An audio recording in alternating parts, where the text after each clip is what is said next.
Muy buenas, distinguida teleaudiencia del ciberespacio, nuevamente con ustedes, hoy viernes 19 de junio. En nuestro programa Cultura Política de los 7 Ciudadanos tendremos un invitado especial, un hombre de una prolija actividad artística y política además, y conocido psicólogo en la ciudad de Arequipa. Se trata de Andrés Luque Ruiz de Somocurcio, que inclusive incursionó en la política en las últimas elecciones y por una formación política de esperanza política, de gestión y de crecimiento. Primero la gente, liderada por Marisol Pérez Tello. Pero bien, antes nos vamos con nuestra carta política de esta semana. Ojo y oreja para el tema. Eliminar escombros para reconstruir patria y rehacer Perú. La realidad política del Perú es nefasta. Obviamente la responsabilidad recae en los políticos que en los últimos años, ocultando sus ambiciones, han destruido la institucionalidad, revistiendo su codicia con barnices de desinteresado servicio al bien público. El Perú se fracciona más y aún encona peor por culpa de sus políticos. Pero el deterioro de la capacidad de construir Perú digno no solo se materializa por acción de los poderosos, sino que crece por inacción de la propia población, cuya pasividad se evidencia por inercia, donde la llamada sociedad civil no reaccionan ante las acciones indebidas de los que usufructúan poder. Así, la población peruana, por falta de instrumentos adecuados, no enfrenta los estropicios cometidos por los políticos tradicionales y por políticos de nuevo cuño, igual de mañosos, que se renuevan mediante electores que toleran y aún los auspician. Así, la política deshonesta pervierte a los débiles de carácter y engorda de maldad a los desnutridos de valores. Y esas malas y protervas condiciones no solo recaen en los políticos, que abusan del poder legislativo, ni en la población inercial, sino que también recaen en funcionarios y trabajadores que ejecutan acciones y no cumplen a plenitud sus cometidos, es decir, en la gran empleocracia burocrática del país, cómplice del deterioro del Perú.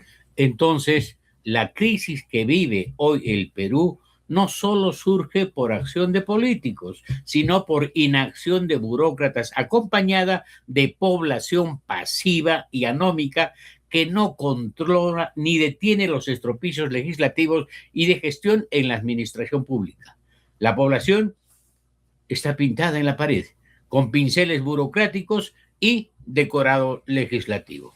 Ante esa realidad, el reto es asumir compromisos para reconstruir el Perú, eliminando escombros y aplicando valores en varias dimensiones del quehacer nacional. Hay que evitar que los escombros hoy encaramados en el poder se eternicen en él y empiecen, como en la década de los años 90 del siglo pasado, a convertir al Perú en su chacra. ¿Cuánto le afectará al Perú actual el nuevo y casi espurio poder constituido? Mucho. Y la voz de orden pasa por exigirle a la población a que intervenga en política. No más meras elecciones y menos críticas sin resultados. Se requiere reconstruir a la sociedad civil, dotándola de efectivos mecanismos de seguimiento y evaluación de la acción de los políticos y de la propia burocracia estatal. Ello significa participación y control. No es tolerable que la realidad peruana sea coto cerrado de unos pocos políticos matreros y de residuales funcionarios. El Perú empezará desde este 28 de julio a ser propiedad extendida de unos pocos mediante legislación trucha, pero oleada y sacramentada. Y eso hay que aceptar. Pero lúcidamente hay que controlar y enfrentar. Es necesario diseñar instancias de verificación con nuevos roles para la población, así a efectos de lograr la independencia institucional y el retorno al equilibrio de poderes. Hay que diseñar efectivos enlaces de seguimiento con el accionar de los operadores y funcionarios del Poder Ejecutivo, obviamente, y de sus ministerios y organismos públicos descentralizados, y hacer conocer qué hacen en el día a día y cómo hacen lo que hacen y a quienes benefician lo que hacen y deciden. Y los nuevos gobiernos regionales deben canalizar oficinas de enlace con sus diputados regionales para conocer, mediante programas de inteligencia artificial, qué hacen, qué deciden y cómo contratan y por qué legislan como legislan. La lucha por el Perú digno no solo debe ser en las calles, aupados por la vocinglería masiva. Urge que la academia también se contacte con la realidad y galvanice y entusiasme a una población para que sea políticamente educada, activa y energizada. Se habla de reconciliación nacional. No habrá reconciliación nacional sin resultados de desarrollo, porque la reconciliación nacional implica eficiencia que no solo pasa por la limpieza de acción en la dimensión política. Dicho al revés y al derecho, quede entendido lo dicho. Esta ha sido nuestra carta política semanal de hoy, viernes 21 de junio. Y nos vamos con la entrevista de nuestro invitado estelar. Bueno, y en lo dicho, estamos, como había anunciado al inicio del programa, con Andrés Luque Ruiz de Somocurcio, destacado actor social, actor cultural, artista además, y que ha amagado en la política. Tiene una experiencia vasta porque también es profesor de la Universidad Católica Santa María en la rama de la psicología, es decir, de cómo se educa a los alumnos no solamente para que piensen bien, sino para que no sientan cosas indebidas y las consientan. Entonces es un escenario bastante sugestivo y complejo porque, bueno, la mente humana, ustedes saben, es de unas dimensiones múltiples y entonces la cosa es compleja. Pero ahora primero nos centraremos en esta entrevista conversando aquí junto con Julio Bedregal Delgado, que es de los 7 Ciudadanos, sobre el tema del arte y de arte escénica. Un grupo de teatro que va a presentar una obra del reconocido dramaturgo también y literato Mario Vargas Llosa. Muy buenas, gracias por estar en el programa, Andrés. A usted, muchas gracias por la invitación en este espacio para dar a conocer un poco de las cosas que hacemos, entre ellas la actividad teatral, ¿no? A la cual ya yo me vengo dedicando más de 35 años en el teatro y con arte escénica ya hemos cumplido 23 para 24 años, ya nos estamos yendo y ahora a finales de junio estamos presentando la obra Katy y el hipopótamo. Solamente son 3 fechas en la Alianza Francesa de Arequipa. ¿Ya se ha cubierto el aforo o todavía recién va a ser? Bueno, la publicidad recién ha salido, así que sé que ya hay gente que ya está comprando entradas. Claro. Así que todavía tienen tiempo, ingresen a la página de Arte Escénica. Ahí está el link, tienen que ingresar ese link. Y ¿qué días va a ser la presentación? Jueves, viernes y sábado, el último fin de semana de junio. Ya, o sea, del 27, 28. Exacto, 27, 28, 29 estamos. Y bueno, y una obra especial, también una rama muy poco conocida, a pesar de que La Chunga, varias obras de teatro de Mario Vargas Llosa, ¿no? Y el escenario de la dramaturgia, de la puesta en escena, de hacer teatro en Lima, ¿tiene algún auspicio? Aquí en Arequipa, más que auspicio, entiendo que habrá sacrificio y entrega y esfuerzo, a veces no recompensado. Sí, lamentablemente no hay el apoyo que suele haber en la ciudad de Lima. Ahora, no es que en Lima también la pasen fácil, ¿eh? Los compañeros en Lima siempre cuentan todas las peripecias que tienen que pasar todos aquellos que se dedican al teatro, ¿no? Acá, en buena medida, esto ha ido mejorando tanto en cuanto a la afluencia del público. Cada vez va más gente al teatro, cada vez más vemos salas más abarrotadas. Hay obras de teatro que la temporada completa de inicio a final han estado repletas de gente, otras a veces no tanto, varía mucho la asistencia del público, pero ya hay público que busca teatro, claro, ¿no? Y por ejemplo, miren, esta sala de la Alianza Francesa en la que nos vamos a presentar, no es una sala propiamente de teatro. La Alianza Francesa construye esta sala para los objetivos que tienen ellos, que son académicos fundamentalmente, ¿no? Y se dan con la sorpresa de que cantidad de grupos empiezan a solicitarle la sala, y se ha convertido en una sala alternativa de teatro, por ejemplo, ¿no? Pero no es entonces con todo el escenario de exposición de las butacas. Luces, no, bueno, las butacas sí, pero digamos que no tiene toda una parrilla como tendría una sala de teatro tal cual, ¿no es cierto? Iluminación, claro, igual eso se va a poner, pero no es que esté en la sala ya colocada. Hay uno de los problemas así con estas situaciones un poco empíricas, el de la acústica. ¿Se puede escuchar? Sí, bien? Felizmente sí, esta sala sí tiene todos esos problemas, no tiene esos problemas de acústica, se escucha bien. Ahora es una sala pequeña, no estamos hablando de 80 a 100 personas, entonces es una sala en la que el actor también puede y debe proyectar la voz sin ningún problema. ¿Y no pueden extender en vez de 3 fechas para Katia y el hipopótamo? Lo que pasa es que han sido 3 fechas que estuvieron ya reservadas, te cuento. Katy es una obra que le hemos estrenado el año pasado. El año pasado hemos estado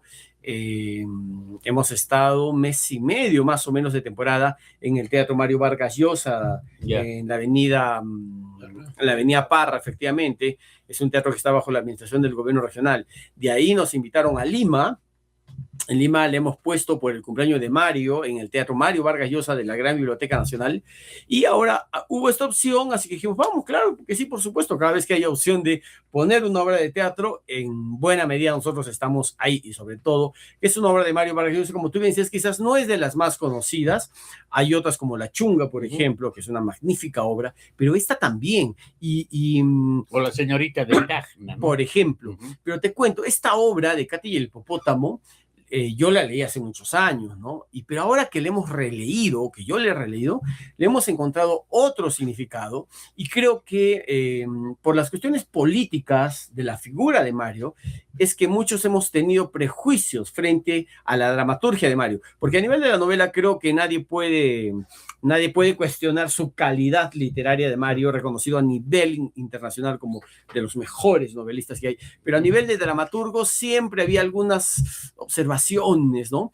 Sin embargo, será también el tiempo, ahora en el 2026, 2025, cuando lees la obra o ves la obra en escena, dices, caramba, ¿no? Mario tenía razón en muchas cosas, y qué bien graficó en su dramaturgia los problemas que había entre la izquierda, la derecha, la gente de clase alta, la gente de clase media, y cómo interactuaban ideológicamente durante la década del 70, que es en las décadas en que se desenvuelve en esta historia, ¿no es cierto? Cómo se criticaban ambas clases políticas, sin embargo tenían muchísimas cosas en común, ¿no? Entonces, es una comedia un poco de humor negro, porque hay cosas muy duras también, cosas muy duras, no solo de la vida de los personajes, sino del Perú, cosas que pasaban y que lamentablemente siguen pasando, como por ejemplo el tema del racismo y la discriminación, que es un tema muy fuerte. Y no es recurrente, es permanente. Lamentablemente. El racismo está ahí como un denominador que divide. Y más como en estas épocas, como en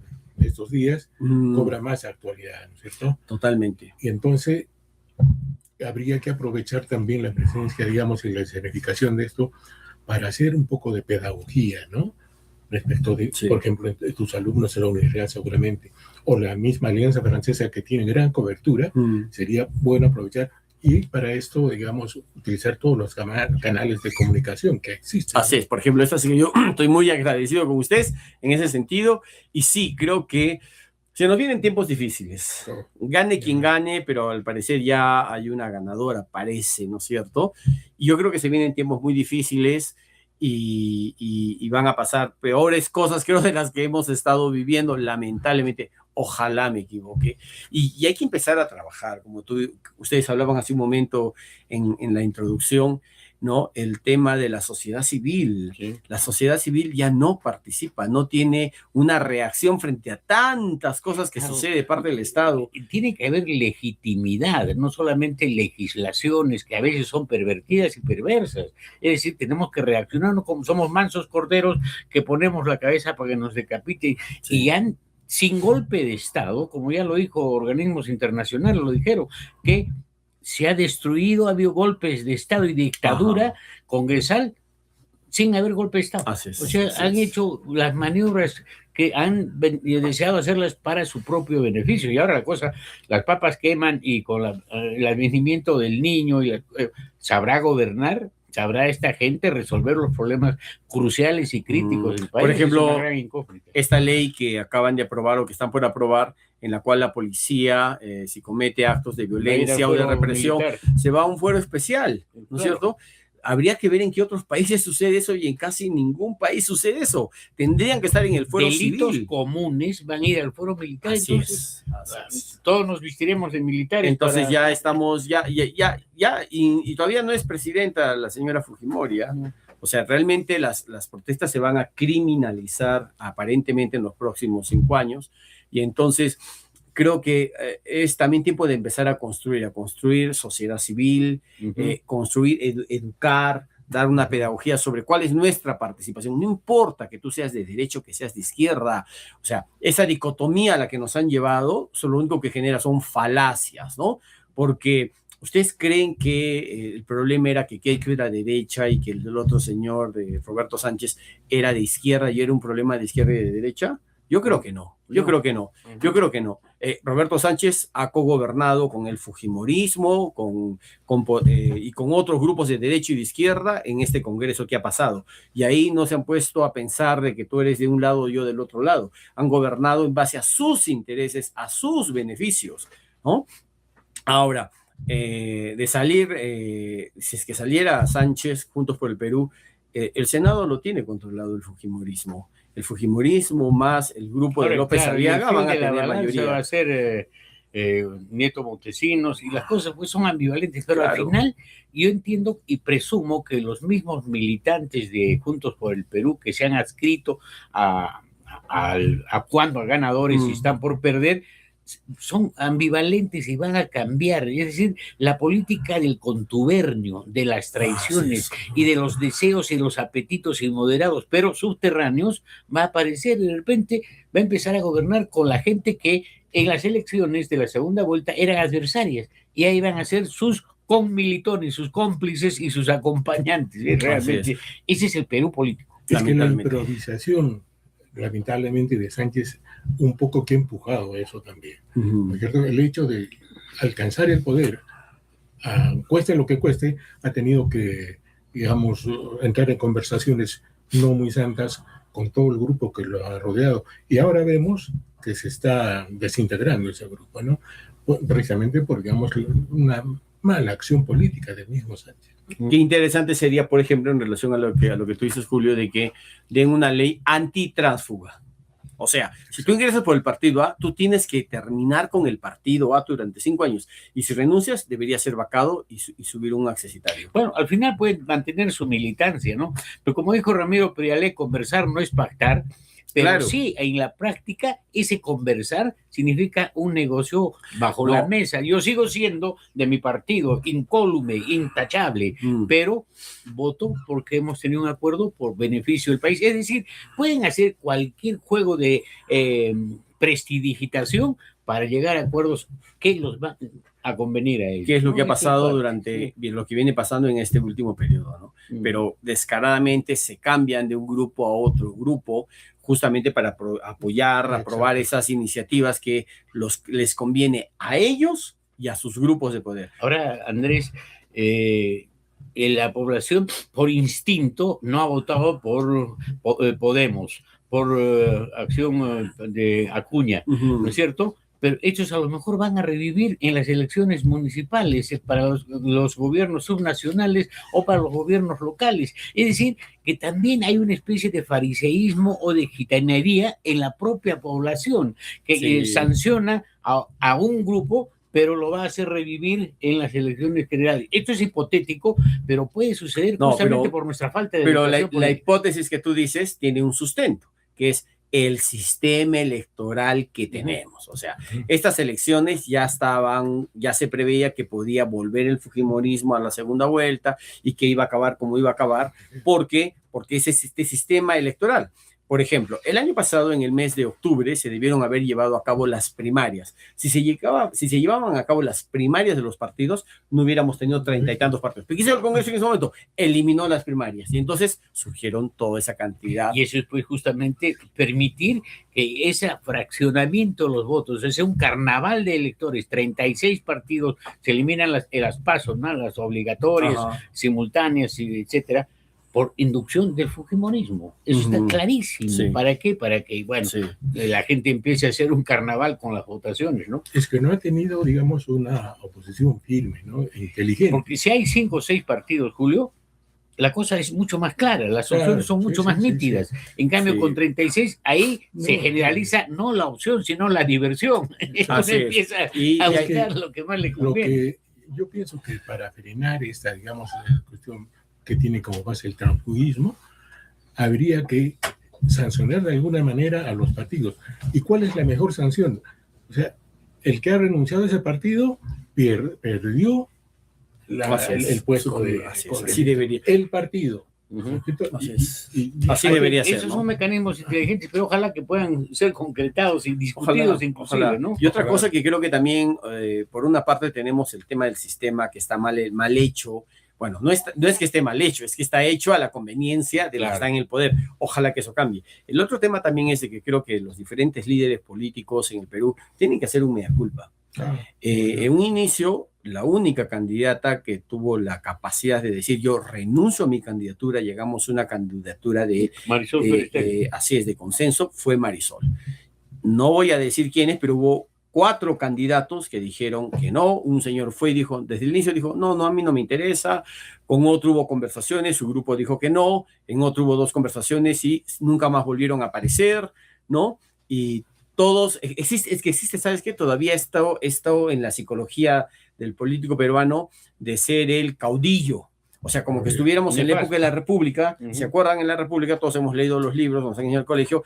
Se da la militar. Así es. Cada militar que había peleado en recuperar o en la independencia del Perú se creía con el derecho de ser presidente del Perú. Redentor de la patria. Así es, ¿no? Entonces, pero volvamos a un tema que es más o menos el medular de la conversación, Andrés. Es decir, tu actividad teatral.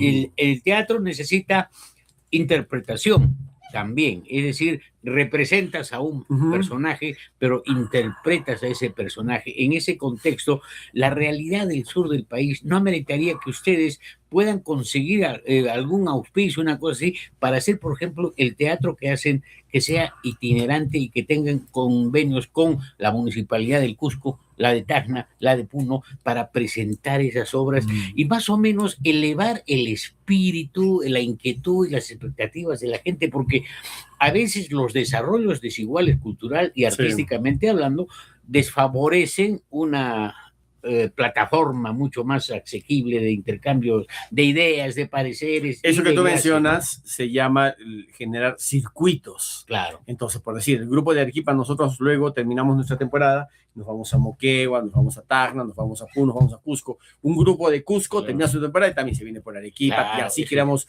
un circuito, ¿no? En el Perú ha habido ya varios intentos de generar eso y se complica mucho, a diferencia de países en Europa o, por ejemplo, en la Argentina. En la Argentina tienen una cultura del teatro enorme, no tienen idea. Imagínense la Avenida Independencia llena de teatros, para que tengan una idea de cómo consume allá la gente teatro, sin mencionar los otros teatros que están alrededor de la ciudad. Y los grupos musicales, además, hay gente sinfónica en Santiago de Chile, cosas de esa naturaleza. Pero en cambio, aquí las bandas solamente, perdóname, las bandas para los días de fiestas y después silencio, motis, total. Eso pasa porque no existe una política dedicada a la promoción de la cultura. En países como Argentina, no hablemos de Europa ni de Estados Unidos, que es una realidad y que nos llevan por lo menos 200 años en avance en ese sentido, en países como Argentina, que tiene la crisis económica que todos sabemos que tiene ahorita, las municipalidades, los gobiernos, no son regionales, pero tienen otro nombre, no recuerdo, y hasta el gobierno central tienen presupuestos dedicados ¿a qué? A las giras, a que se creen nuevos directores, a que los directores estudien, a que se creen nuevas obras de teatro para pagar elencos, etcétera, etcétera, ¿no? Acá falta eso. O sea, si yo, por ejemplo, quiero ir a Moquegua y le mando una solicitud, un documento a alguien de la municipalidad de Moquegua para que me reciba o me gestione una sala, fácilmente se la mando en el año 26, me pueden estar respondiendo en el año 2027, a lo mejor, cuando ya nosotros ya no hacemos esa obra, ¿no? Aparte, solo te pongo el ejemplo de Arequipa. Tú quieres acceder a algunas salas de teatro, solo por ensayar te cobran 300 soles. O sea, no entienden que es una inversión cuando tú pones dinero en las artes, es una inversión en educar a la gente. Hay estadísticas donde países y ciudades han invertido en arte, por ejemplo, los niveles de droga y de violencia han disminuido, por ejemplo, ¿no? Pero qué difícil que acá puedan entender eso. Educar en belleza, ¿no? Es una cosa especial. Mientras la cultura no sea una política de Estado, vamos a seguir en este plan. sin presupuestos. Así es. Sin Y había funciones. candidatos que querían eliminar ministerios, entre ellos el Ministerio de Bueno, y Cultura. además hay ahorita una serie de barcos encendidos, un brulote le dice, la ley de colegiatura para los artistas. Así es. Está induciendo ahí sutilmente una serie de condicionantes para que la obra de teatro, la creación, la espontaneidad, la crítica, los análisis puntuales tengan un tamiz, una especie de censura, de mordaza. Totalmente, y es totalmente excluyente y discriminativa. Porque, por ejemplo, hablando del teatro, ¿en dónde tienes tú escuelas formales de teatro? La PUC, el Club de Lima, la Escuela Nacional de Arte Dramático en Lima, tienes una escuela de arte dramático en Trujillo, ¿no? Y 2, 3 universidades privadas tienen escuelas en formación teatral. Quiere decir que serían los únicos actores de teatro que pudieran colegiarse y por lo tanto tendrían una serie de beneficios y ventajas para trabajar en la televisión, en el cine o en instituciones. El resto no podría. Claro, porque si hay un colegio profesional, yo psicólogo, yo tengo que estar colegiado. Si no estoy colegiado y voy a trabajar a un sector público, tu colegiatura no te contratan. Andrés, habría que darles el vuelto en la misma medida. Para ser político, tiene que estudiarse, tiene que mostrar maestría y doctorado para que sea político en tal y tales cosas. Y entonces cualquier hijo de vecino no puede lanzarse ahí porque no puede, pues no tiene la capacidad de representación, ¿no? Es decir, cuando la política es parte de también una representación ad libitum y el arte lo mismo, ¿no? Porque ahora, si no eres colegiado, no puedes pensar. Así es, ¿cierto? Y eso incluso contradice un poco el carácter liberal que tienen las profesiones o los oficios en el Perú, ¿no? Así que bueno, ojalá que el próximo Congreso recapacite sobre ese tema de esta ley del Colegio de Artistas y pueda eliminarlo. Lo ideal sería que lo elimine. No entendemos. Se ha inhibido el presidente Balcázar y Rospigliosi la ha dado ya definitivamente por aceptada y ha salido adelante, ¿no? Sí. Entonces esto tiene que dar, supongo que tendrá que haber una reglamentación, cosas de esa naturaleza, y como dices, este Congreso que va a instalarse el 28 de julio tendrá que tomar cartas en el asunto, ¿no? Ojalá. Porque dudo mucho, pero bueno. Pero de todas maneras, eso es generar un resquemor, una impaciencia y un disgusto directo. Y en gente que tiene voz casi innata, es decir, el artista. Y los artistas pueden protestar y entiendo yo que va a haber simpatía y afecto por lo que van a hacer, porque al final están defendiendo el derecho a la libre expresión mucho más sincero y auténtico que, por ejemplo, el derecho de muchos periodistas que en esta campaña han mostrado la miserabilidad en la que pueden incurrir cuando hacen campañas indebidas, proselitistas y dejan de lado la verdad, ¿no?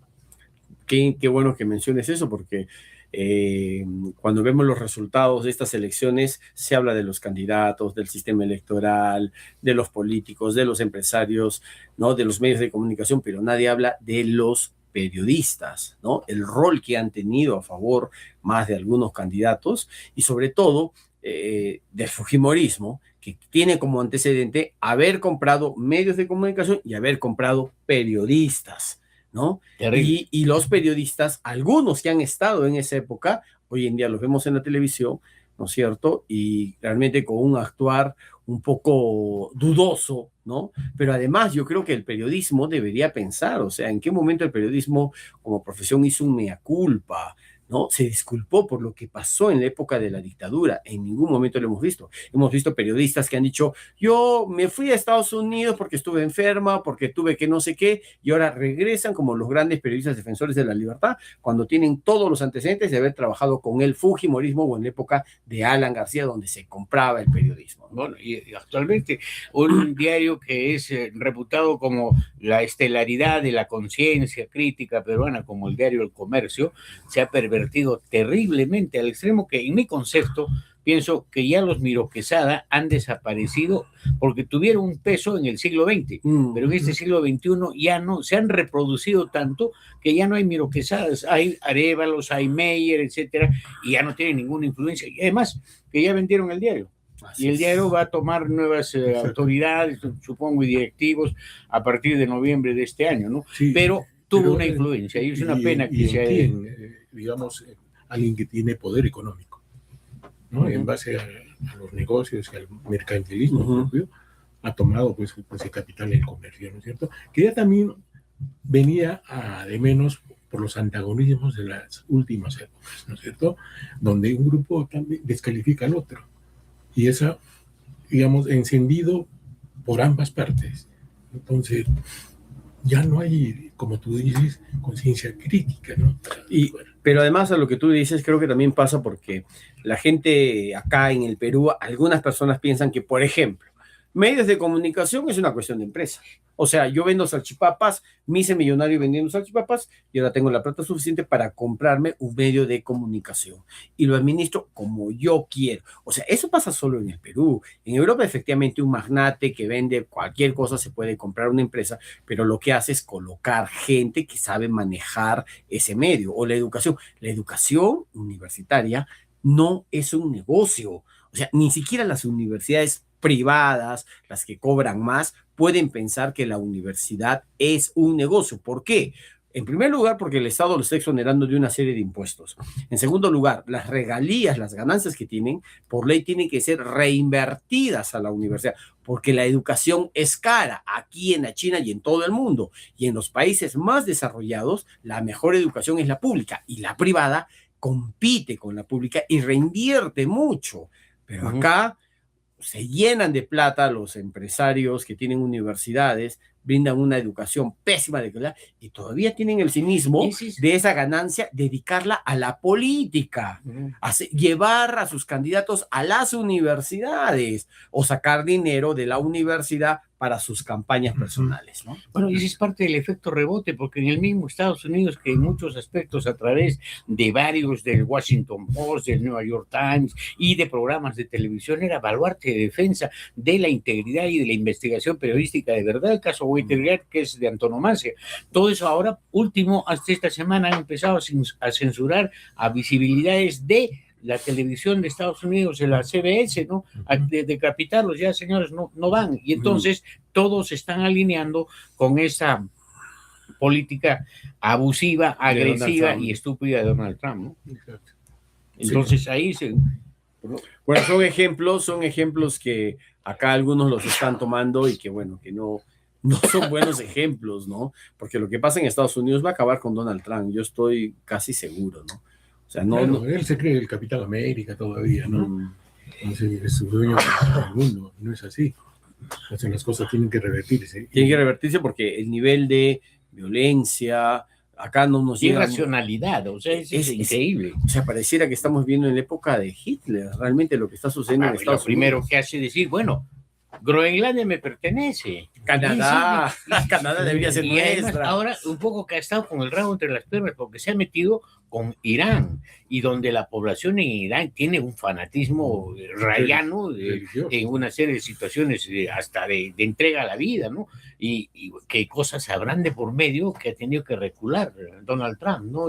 Pero el efecto que ha ocasionado aquí en el mismo Arequipa es que surjan el precio de los pasajes, sube el precio de los alimentos, cosas de esa naturaleza, por caprichos, ¿no? Por una serie de... Por especulación. De situaciones negativas, ¿no? Sí, realmente es un monstruo. Pero volviendo siempre al tema medular, este esfuerzo que están ustedes haciendo es definitivamente encomiable porque es crear arte, esforzarse y trabajar para definir un espacio de expresión. Pero ahora lo social, lo que tú has llamado los circuitos, ¿puede consolidarse esto o es tan difícil poder hacer un trato directo con los nuevos alcaldes, con autoridades? En este momento germinal, ¿por qué? Porque, bueno, supongo que están más sensibles los candidatos que pueden admitir sugerencias de esta naturaleza. El tema que, mira, en mi experiencia, los candidatos te prometen todo. Son capaces... Pero pueden haber acuerdos, ¿no? Claro, escritos. ¿no? El asunto es que llegado el momento, llegado la hora, se olvidan de las promesas, lo derivan a otra persona. O sea, te lo digo hasta por experiencia personal, ya no voy a decir mal, pero ahora un señor que es ahora candidato en algún momento que fue a autoridad en Arequipa, me llamó, yo le expuse un plan que se tiene que hacer, bla, bla, muy bien. fue elegido y llamó a otra persona para que haga cualquier cosa menos lo que se debió haber hecho en la ciudad a nivel de la cultura, ¿no?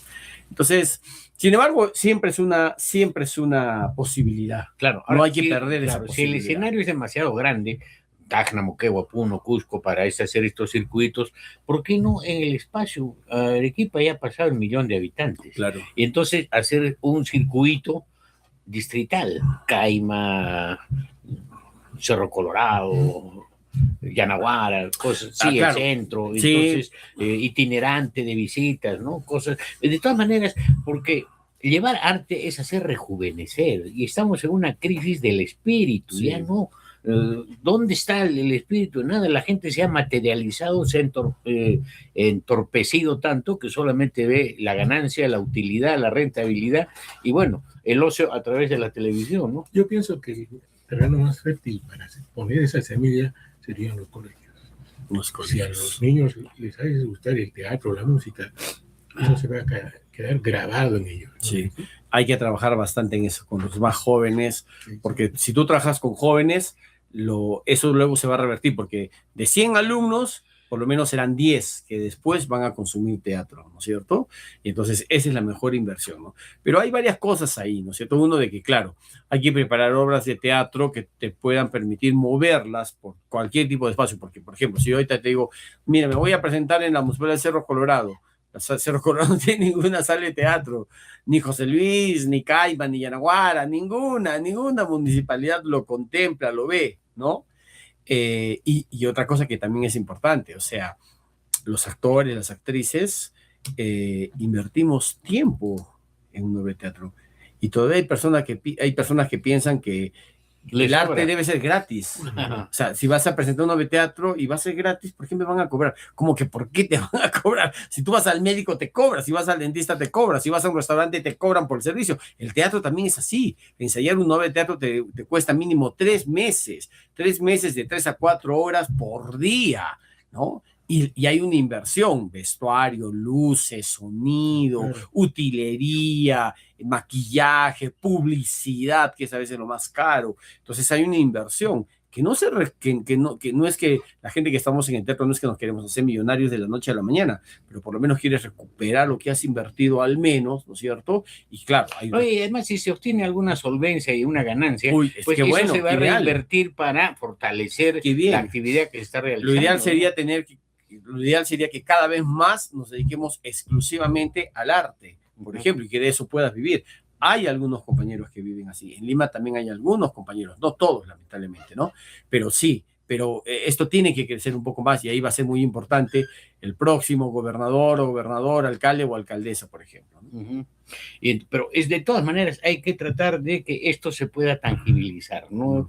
Y bueno, hay acuerdos políticos, hay acuerdos sociales, culturales, y habría que buscar presiones, y si es que no se puede eso, con algunos directores o rectores de universidades, la San Pablo, la Católica, tienen espacios para teatralizar obras, para hacer las presentaciones. Por eso a ese nivel, por ejemplo, las universidades tienen sus elencos. La UNSA no, qué pena, ¿no? Qué lamentable. La UNSA, que ha mantenido tantos años, ha mantenido un director de teatro muy importante como fue Luis Álvarez. Él ya lo jubilaron por la edad, y después no han tenido la capacidad de contratar a alguien que se dedique exclusivamente a promover el teatro dentro de la universidad, ¿no?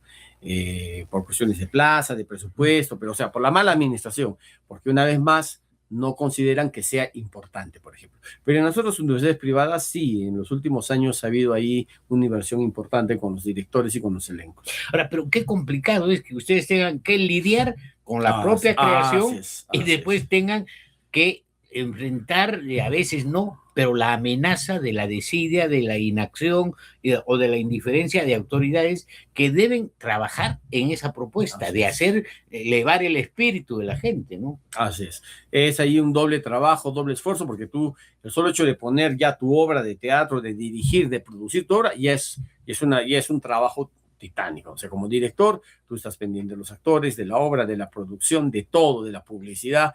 O sea, tienes 5 o 6 funciones que recaen en ti, ¿no?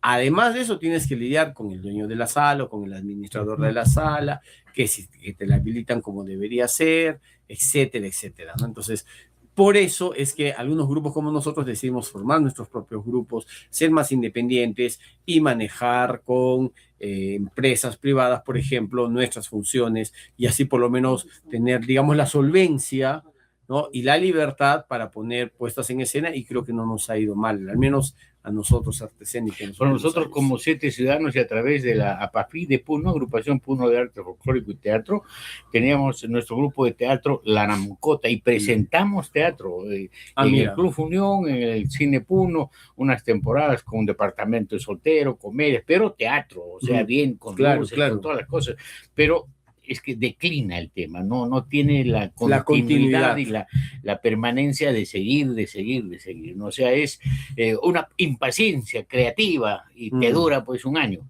Y después ya te pasa la coqueluche cultural. Como me decía un maestro del teatro, cuando alguien quiere hacer teatro y me diga si soy actor, soy actriz, que después de 10 años, recién que me diga que es actor y que es actriz. Después de estar 10 años en eso, continuidad, ¿no? No una vez ni 2 veces, porque se anima. ¿Y hay asesoramiento, por ejemplo, de un actor consagrado como Alberto Isola? ¿Tienen contactos ustedes? Bueno, sí, claro. Nosotros lo hemos traído a Alberto Isola, ya que lo mencionas a él. Ha hecho acá en Arequipa 2 talleres para directores y actores. Alberto nos ha dirigido en una obra, la Cisura de Silvio, una obra con la que hemos ido a Lima 2 veces, al Gran Teatro Nacional y al Auditorio del Británico. Aquí estuvimos toda una temporada, una obra bellísima, bellísima. Esta obra, por ejemplo, Katy del Hipopótamo, la ha dirigido Mateo Chiarella, el director del Teatro Ricardo Blume de Lima. El año pasado también hicimos con Mateo otra obra, Don Juan de Molière, ¿no? Aparte, Artesénica, en estos 20 y tantos años que tenemos, hemos invitado a los Yuyascani, a Leonardo Torres, a Norma Martínez, a hacer talleres en Arequipa, ¿no? Para que los compañeros todos se puedan alimentar un poco de las diferentes técnicas que hay en el teatro, porque el teatro también es técnica, no solo es pasión, no solo es ganas. Una obra, no sé, no recuerdo el título, pero de Ricardo Blume con Alberto Isola en un sótano en Lima, casi una especie de monólogo y de diálogo entre los dos, nada más, excelente, bien profunda, ¿no? Y, sí, pues la época, ellos son grandes maestros del teatro, ¿no? Bueno, Alberto, que sigue vivo y que en este momento justamente acaba de estrenar Las Aves, una obra, una comedia griega, ¿no? Bajo la dirección de Mateo Chiarella. En agosto ya iremos a verlo por allá al querido Alberto. ¿Y hay posibilidades de traer eso? Sí, siempre hay posibilidades, ¿no? Ustedes al final son el nexo principal que tiene el Teatro de Lima con el Teatro de Arequipa. Nosotros hace años trajimos La Golondrina, una obra de teatro de Lima bellísima, bellísima, ¿no? Y después no se ha podido dar en otras oportunidades traer otras obras porque, claro, ahí también hay varias cosas.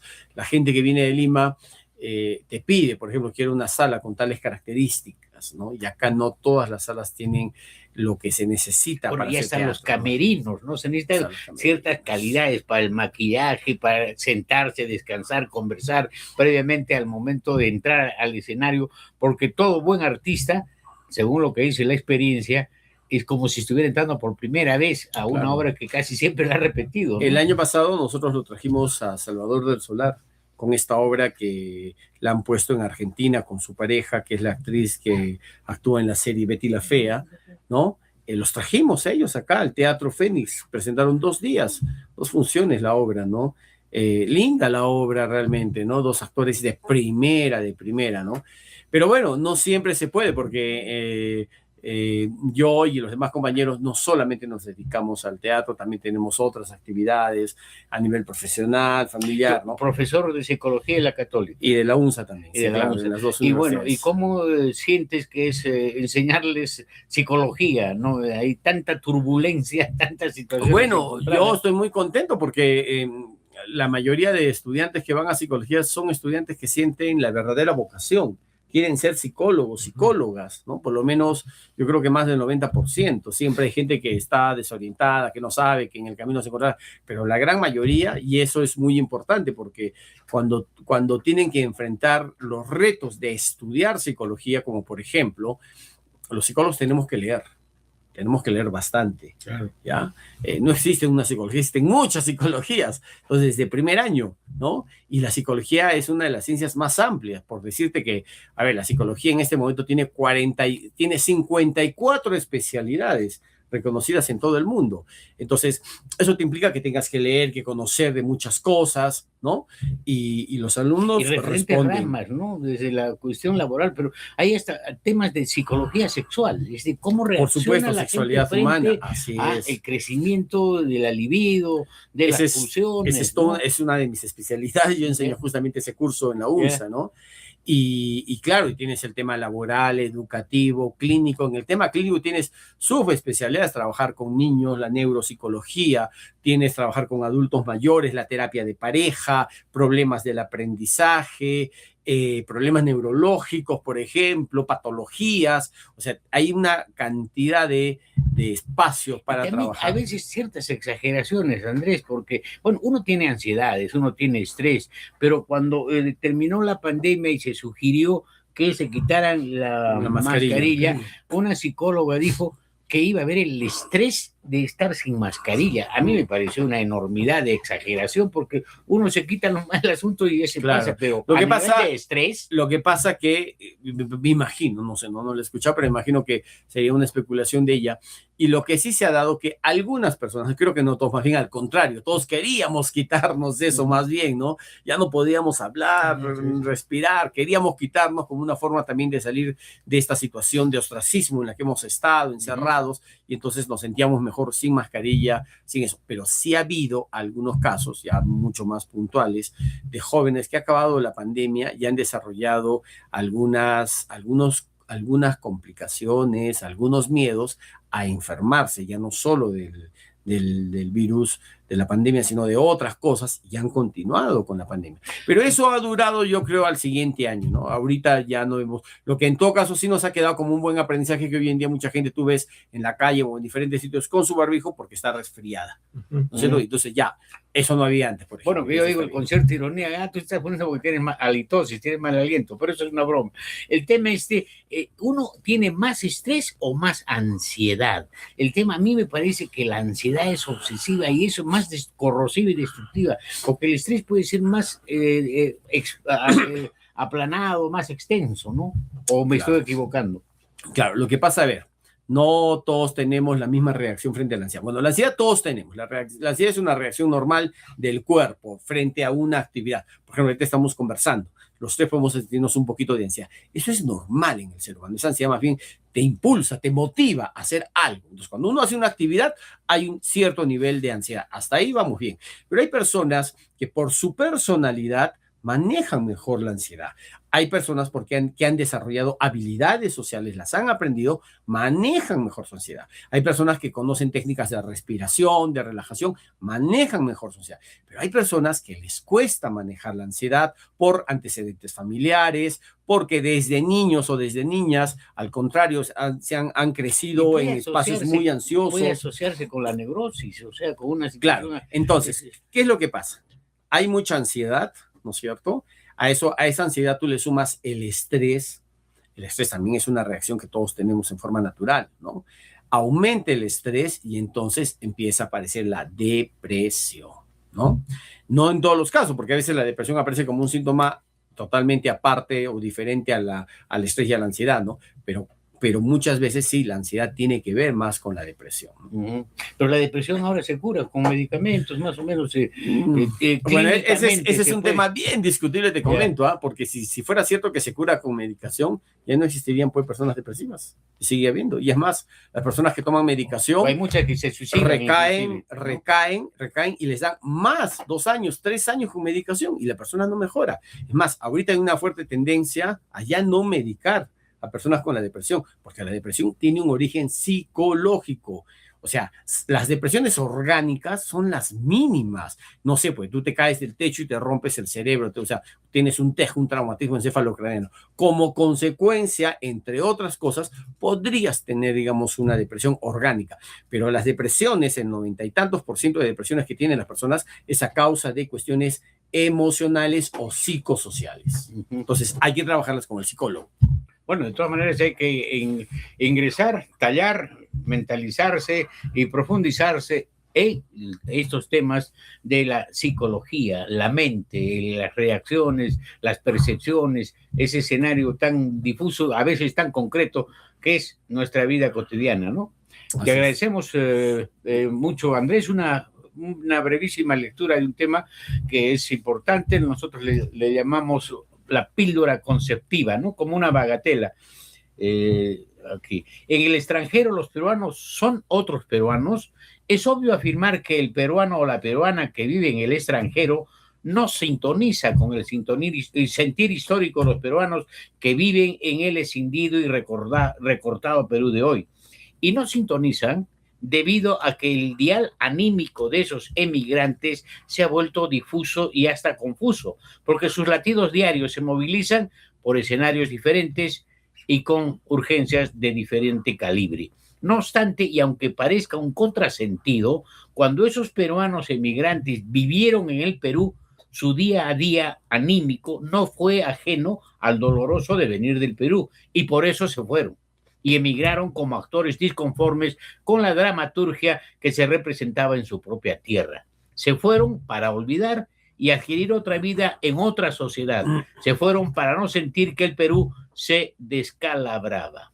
Y esos peruanos y peruanas que se fueron son, por su lejanía, seres que sufren la psicopatología de la nostalgia y la padecen en diferentes modalidades expresivas. Agoniza, por ejemplo, por los sabores perdidos de la comida típica y anhelan reproducirlos. Padecen recuerdos sobre su lar nativo, añoran a la familia que vive lejos y la asisten como mecenas eventuales, y al final ellos mismos deben aprender a empezar de cero más cero. Y luego de estadías que suman todos los embates de la nueva vida que decidieron adquirir, terminan como peruanos que radican en paisajes diferentes y cuyas cenizas se volatilizarán lejos de la patria que abandonaron.